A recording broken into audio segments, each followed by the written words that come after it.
Hello and welcome to the Capitol Report on NTD News. I'm your host, Melina Weiskup, filling in for Steve Lance tonight. Here are our top stories for you tonight. Prosecutors want to limit what former President Trump can discuss publicly about the 2020 election case.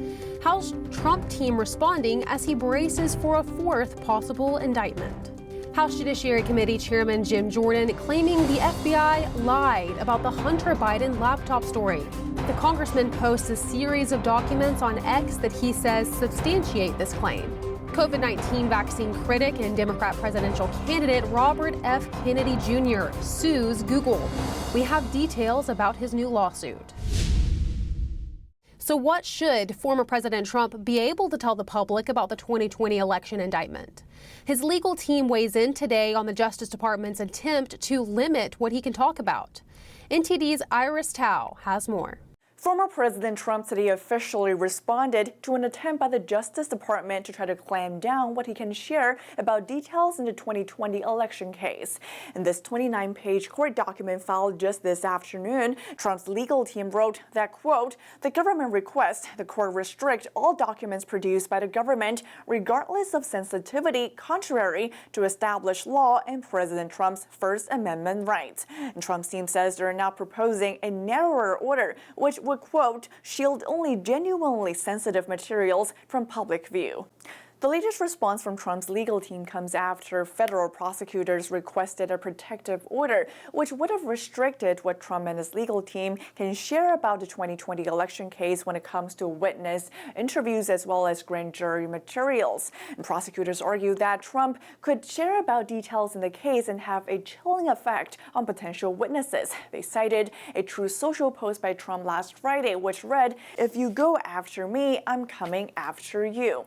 But Trump insisted this morning that such an order would infringe upon his right to free speech, and his lawyers echoed that point over the weekend, vowing to fight back.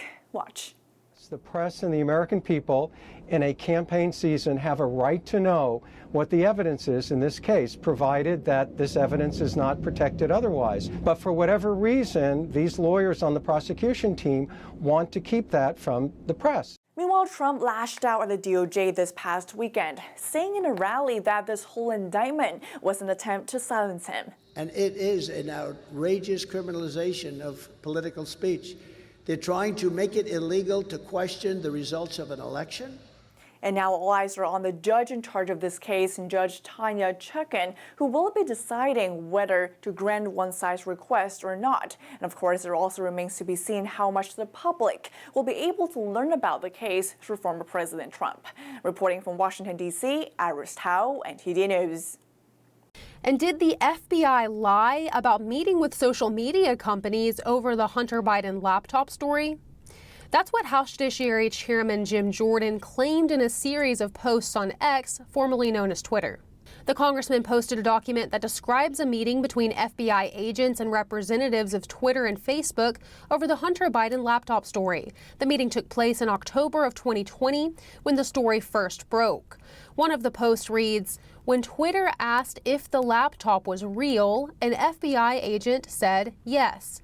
But a second FBI agent, a lawyer, jumped in, cut him off, and said, no further comment." Jordan said one of the agents in the meeting was Elvis Chan, who gave sworn testimony about government censorship last year. During his deposition, Chan said he wasn't part of any other meetings with big tech companies and had no internal knowledge of the Hunter Biden laptop investigation. Jordan said the committee has recently obtained an internal Facebook document and said it shows that Chan had a secret follow-up call with Facebook about the Hunter Biden laptop story the day after it broke. And Robert F. Kennedy Jr. is suing Google for censoring him on YouTube. Kennedy is a known critic of the COVID-19 vaccines. NTD legal correspondent Arlene Richards has more. Democratic presidential candidate Robert F. Kennedy Jr. recently announcing his lawsuit against Google in a social media post. Kennedy said in a statement that Google and its subsidiary YouTube worked with the federal government to develop and enforce misinformation policies to censor the government's political opponents, including Kennedy. The complaint alleges that pressure to censor people online has increased under the Biden administration. It cites the Cybersecurity and Infrastructure Security Agency Act of 2018 as a major link between the federal government and big tech companies. The agency states on its website that its mission requires effective coordination and collaboration among a broad spectrum of government and private sector organizations. The suit alleges censorship by YouTube and Google is unlawful because it violates the First Amendment, and that the companies will likely continue to use misinformation policies to censor Kennedy's statements in the 2024 presidential campaign. Kennedy often criticizes the negative health effects of COVID-19 vaccinations, the suit says, and questions the pharmaceutical industry over vaccines. Kennedy has also claimed that the industry falsely markets certain drugs. And they killed between 120,000 and 500,000 people with a drug they marketed as a headache medicine and a arthritis medicine when they knew that it caused heart attacks. He said pharmaceutical drugs are the third largest killer of Americans. The lawsuit states that YouTube often removes videos of his comments from its public platform. For example, it says YouTube removed videos of Kennedy's interviews with Jordan Peterson and Joe Rogan. Although YouTube has cited its medical misinformation policies to justify these decisions, it has removed the entire video of Mr. Kennedy speaking, the suit says.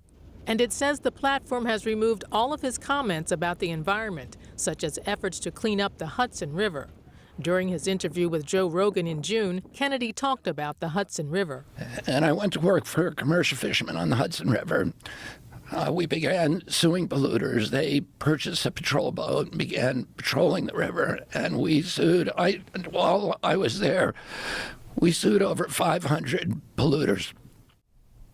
At the conclusion of the complaint, Kennedy asked the court to order YouTube to restore all videos of his political speech that it removed during the 2024 presidential campaign, to declare that the companies violated the First Amendment, and to declare YouTube's medical misinformation policies unconstitutional.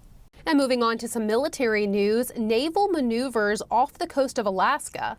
The U.S. Navy deployed 4 destroyers to the region after spotting Chinese and Russian warships patrolling in nearby waters. NTD's Sam Wong brings us the latest.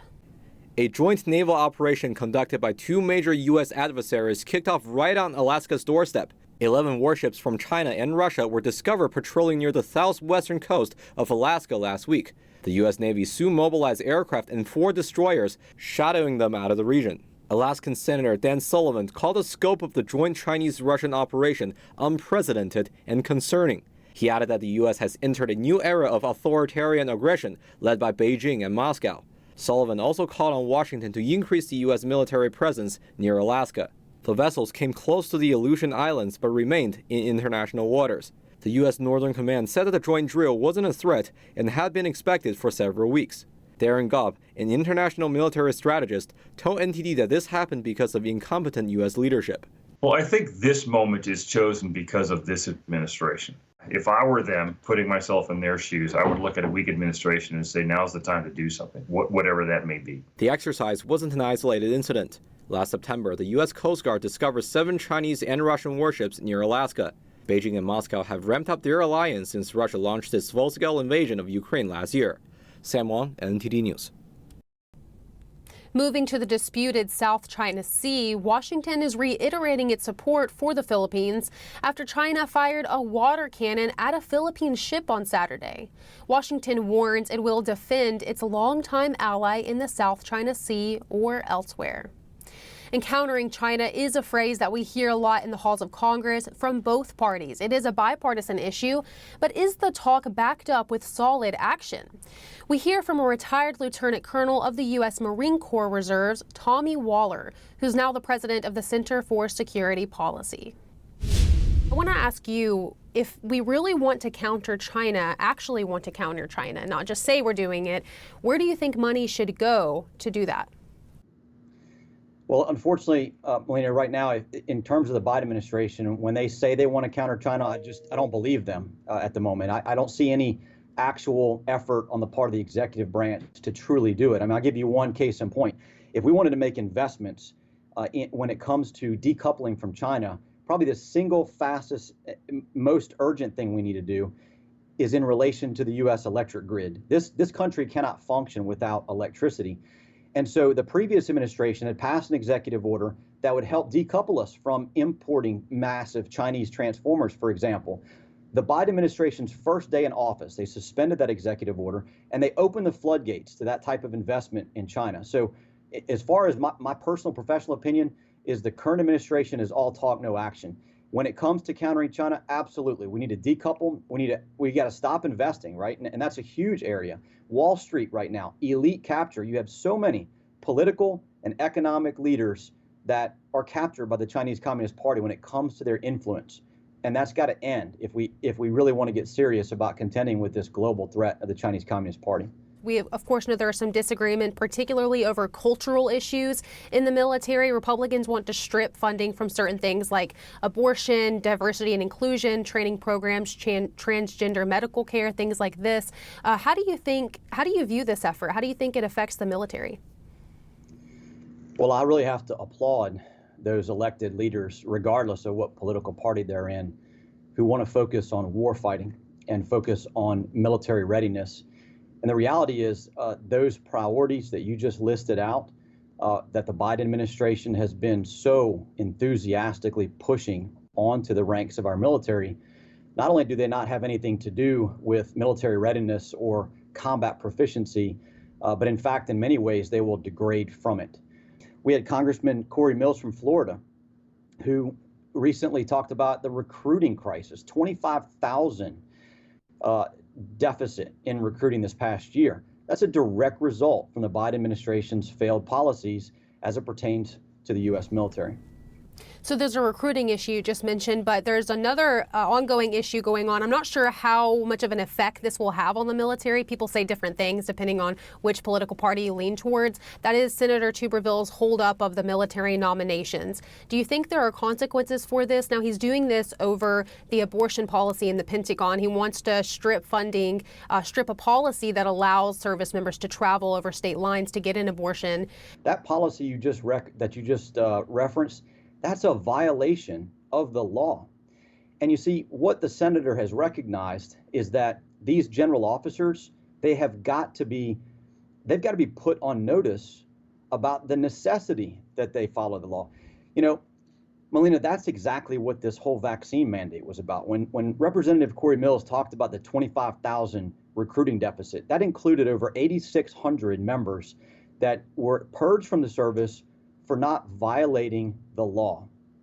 And I am it's personal to me because my own military career ended over that. I refused to break the law for the Biden administration. And the way that they crafted the vaccine mandate was such that any officer that enforced it and they forced a service member to take an emergency use authorized vaccine against their will violated U.S. law.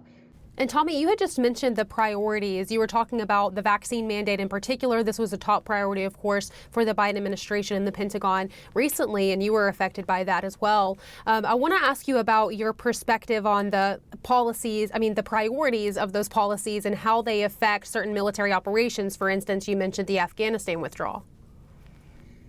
Yeah, I mean, think about it. Melina, what were they focused on in 2021? I'll tell you I was a commander at the time. And I will tell you the two top priorities for the entire Department of Defense in the year 2021 was the, quote, extremism in the ranks training, that we were forced to have this extremism in the ranks training stand down, right, and the vaccine mandate. Now, the extremism in the ranks training, I thought it was interesting that all of the material that we were provided to quote, root out extremists in the ranks, none of it included any jihadis. Right, and I can list 6 names right now of U.S. Army service members that either murdered their fellow service members or planned to do so, all in the name of jihad. Yet not a single one of those were examples in the, quote, extremism in the ranks. And the failure of our entire defense establishment in studying the doctrine of our adversaries, then of course you can expect to see exactly the sort of travesty and tragedy we saw unfold in the collapse of Afghanistan. Very insightful for perspective. We really appreciate you, Tommy. Tommy Waller, who's the president of the Center for Security Policy. He's also a retired lieutenant colonel in the Marine Corps. Thank you so much. Thank you. Thank you for having me on. Prices at the pump are hitting the highest level this year, but still much lower than the peak costs last year. What are some contributing factors? And a financial analyst joins us to explore Fitch's downgrading of U.S. credit ratings.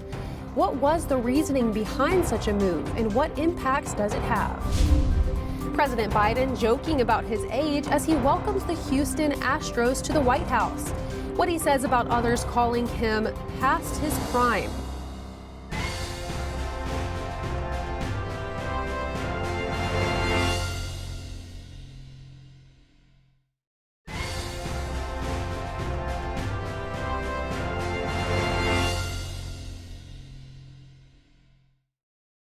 Welcome back to NTD's Capital Report. I'm your host, Melina Weiskup. Prices rising again at the pump. Summer heat and higher crude oil costs have driven gas prices to their highest level this year. The average U.S. cost for a gallon of regular gas hit $3.83 today, according to AAA. That's close to 30 cents more than a month ago. Prices at the pump haven't been that high since November. It's partially due to the summer weather. Oil refineries aren't built to operate at temperatures above 95 degrees, but that's only one factor. It's still a lot cheaper than the peak average price of $5 a gallon that we saw in June of last year. And Fitch, one of the three major bond rating firms, recently downgraded the U.S. credit rating from AAA to AA+. What does this mean, and what are some of the factors behind the decision? And joining me to discuss this is Joseph Wong, CIO at Monetary Macro Invest, which is an investment management company. Thank you, Joseph, for your time today. Thanks so much for having me. So, of course, we're going to start off by the Fitch downgrade. So they said the reason for this downgrade was for a couple of reasons, but they mentioned piling up debt, and they said there was no management by government. I want to ask you, Joseph, do you agree with this lowered rating? And if so, what do you think are some of the specific factors that contributed to it? So first off, it's very difficult to see how a country like the U.S. could default since it prints its own currency. But I think Fitch has a reasonable viewpoint here, because even though the United States can print its own currency, it can always voluntarily default through the political process like the debt ceiling. And that was also the rationale S&P used when it downgraded the U.S.'s rating almost a decade ago. So I think it's not unreasonable, but I also think it doesn't have meaningful market impacts. This is because there really is no substitute for U.S. Treasury securities. They're very deep and liquid, and so if you have a lot of money, there aren't a lot of places where you can keep them. So I can't see any investor looking at this credit rating and viewing Treasury securities differently. That being said, the fiscal side of the U.S. government is obviously not sustainable, so it's not without merit. Yeah, when you look at some of the reasons, of course, we're going to see political rhetoric around this. Republicans and Democrats blame each other, as usual. Democrats saying that the GOP, their threatening default, they call it, is actually what contributed to this, whereas Republicans say that there's been too much excessive spending by Democrats, which is what contributed to this, calling it a wake-up call. What do you think some of the reasons behind it are? I honestly don't know why Fitch downgraded. So these causes that they cite, they've been well known and they've been very public for some time. Now, I would note though that in the past, when S&P downgraded the U.S., it seemed to have some kind of political backlash where the S&P CEO stepped down not too long afterwards, and S&P was also sued by the U.S. government. So there seems to be some kind of political aspect to this, and I'm not familiar enough with the details to comment on it, just that there doesn't seem to have been any clear catalyst to prompt this, since these issues are well known, ongoing. We've had many debt ceiling episodes before, and also because it doesn't seem to have much of a market impact either. Now, talking about this, there are some who are skeptical of Fitch's rating here, saying that the downgrade is senseless, specifically because of the latest jobs report and how the workforce is appearing to be doing well. Unemployment is down. The jobs numbers aren't that low. Of course, they didn't meet expectations, but they're not too low. How do you pair these two? What do you make of this? Well, actually, I think they're related. Part of the reason why the economy has been strong, part of the reason why job growth has been strong is because there's tremendous amounts of fiscal spending.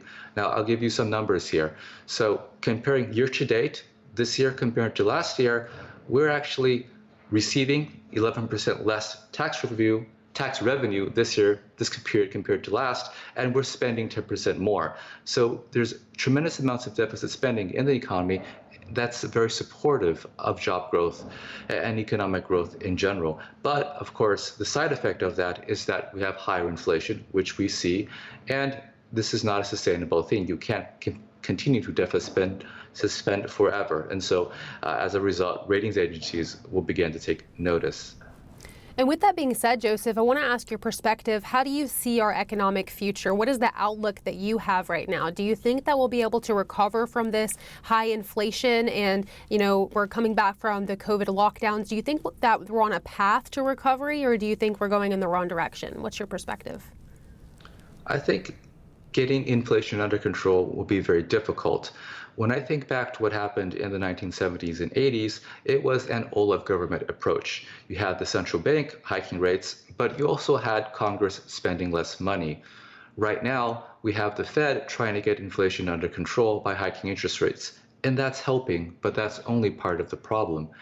If the US government continues to spend enormous amounts of money, then it's going to be very difficult to get inflation under control. So I'm not very positive on the outlook on inflation until I see more restraint in government spending, and there doesn't seem to be any indication of that. My sense is that the model that politicians use is to basically get elected by promising to spend more money. It's a winning formula, but it's also very inflationary. Thank you so much for your perspective. Joseph Wong, who's the CIO at Monetary Macro Invest. We really appreciate your perspective and your time today. Thanks so much. President Biden today joked about his age while hosting the Houston Astros at the White House. He compared himself to the team's manager, Dusty Baker, who last year became the oldest manager to win a World Series at 73. Dusty, it wasn't easy. People counted you out saying you're past your prime. Hell, I know something about that. The Astros were honored at the White House for winning the 2022 World Series. More than 100 people from the organization, including executives, players, and coaches, met with President Biden in the East Room. And this week, President Biden is traveling to the key battleground state of Arizona and 2 other western states, New Mexico and Utah. It's part of the administration's travel blitz to promote Bidenomics and reach out to voters. That's all we have for you tonight on the Capitol Report. Thank you so much for tuning in. From the nation's capital, I'm Alina Weisskopf, and we'll see you tomorrow.